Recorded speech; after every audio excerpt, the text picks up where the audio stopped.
Hey guys, welcome back. Thanks for following thus far. We're on episode 4. Tonight I'm going to be showing you how I turn this big honkin' valve spring retainer that is for these big old double sprung heavy ass Chevy valves that bind very fast into this littler retainer. See the clearance differences? Big difference. So I'm going to make this one like this one because this is my new spring. This is an LS spring. That's a retainer that sits on top of the big gap. I showed you this in the last video, I believe. So I'm going to make this fit these springs, take some weight off by shaving these diameters down so I don't have a whole bunch of mass here. But yeah, these are my LS springs. I did some compression testing, bind testing on them. They're good for about 720 thou, which is great. I'm not going anywhere near that big. Heaven forbid. To go to the lift I want, I gotta make, like I said, this guy a hell of a lot shorter. I'm gonna take a bunch of stuff out of here. I'll get into that farther in another clip. So I'm gonna show you how I'm doing that with the machining side of things. I've got one actually centered up on the lathe. I'm not going to show you guys how to center things in a 4-jaw chuck. That is not what my channel is. I'm just going to show you the basics of what I'm doing on the first one. I spent some time, got the 4-jaw set up, so now I can just pop the pieces in and out, get them pretty close. They don't have to be dead on exact. It's just nice to have them as close as possible. So I'm going to be doing all the big pieces, the big lip. This side, big piece. Making it small down like this one. First, I'm going to do all 16 of them. What I did is I went and got a whole bunch of intake retainers, got rid of the exhaust rotators. I know I'm going to catch flack for this, and I know I'm going to get messages on this. I don't care. Mine isn't a daily driver. It's not a standard TBI anymore. It's none of that. So what I'm going to do is machine these down. I can actually get the clearance I need for my bigger cam, which is about 542 thou lift and 536 thou lift. I can get that just by machining the retainers and giving me the clearance I need. So I'll be good for, I'm machining them to accept 600 thou before they bind with the seal. So that gives me 50, 60 thou to play with, depending on each seal and whatnot. But let's call it 50 thou. That's good for thermal expansion, so when everything gets hot and expands, it won't bind. The springs I already know are good. So yeah, I'm going to show you guys how to make that. And then the other side, you can see over here, is the head I haven't stripped down yet. I have all my valve springs in there, all the retainers in there, everything's in there. I'm going to give you a better video. You can see my GoPro right there. It's going to look over one side. My camera on my computer is going to be running on the far side of the bench. Most of it's going to be in fast forward. So I'll probably use GoPro footage in fast forward. I'll use this my computer as my talking and better audio stuff because you guys can actually hear me on this one, which is nice.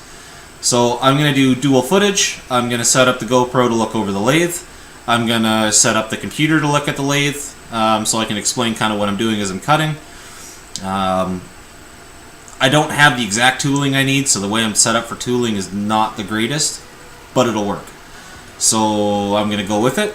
And yeah, next clip, you should be set up staring at the lathe. I'll show a couple of things, explain some things, and then we're just going to fly at it. I'm going to throw some chips, and we'll get some footage. Alright guys, so you can see this here. It's rough on the outside, but it gets down to within about half a thou, or 5/10,000ths of an inch. Just from the bumps on the outside from the casting. So when I measure this,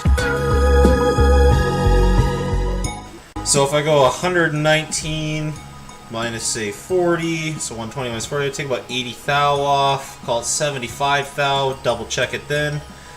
So I'm going to take 75 thou off. You guys are going to see this. The GoPro is going to be recording here in a second as well.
up, guys? Another piece of the real episode 4 here. This here, just a bolt. I used a center drill, put a hole in the end just to stabilize everything. So I had this all lined up so that it had no like play out this way before I did this. I got as close as I could. Of course, with the threads, it's really hard to make perfect. But then what I did is, with it on this plane, the way it's moving now, with the center drill, is I actually machined 2 nuts here. So one that fits the other side and one that fits this side. Holds it stable, gets it within like 3 thou every time. Of course, the last shot that you would have seen would have had the 4 jaw. I now have the 3 jaw in here. Just quicker, easier, bigger jaws. It's having a problem where, you know, occasionally, it's not like I was machining, but I'd accidentally scraped the jaws a couple of times. Not a big deal. It's like it actually affects them by any means, but just a pain in the ass trying to machine that close. So yeah, I just slide this on. This is all going to go through. You'll see me do. I did my first set already. This is the second set for the second head. But yeah, you're going to see me. So right now what I'm doing is I'm machining this lip out of here and bringing it down to 610 thou to match what the factory ones were. So yeah, I'm just going to kind of cruise along. Got the computer out here again. I'm going to stick it on this little prop there so you can just see everything, and yeah, just going to watch me machine away. I mean, this will probably be in like 20 times speed, so you can just watch and go. But yeah, here we go. Let's get this going. Alright, well, I kind of forgot that I can't just make it as short as the other one because the actual locks are longer on these, so I have about 130 thou to clean off of them.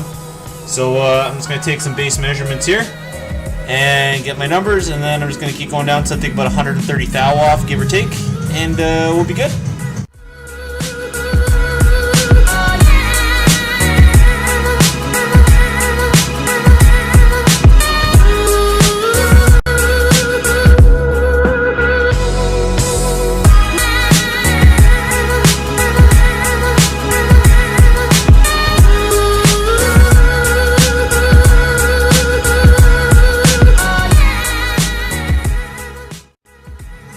There it is.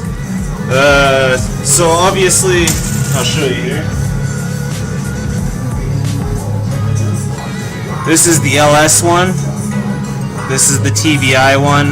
Now you notice this is thicker than the lip here, right when you look at them. But this one has a big swell right here, and that's for strength in the middle.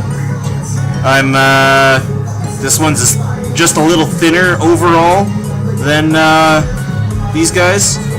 So what I'm going to do is I was going to change this thickness and make it narrower like this, but I think it'd be too thin, and I want the strength.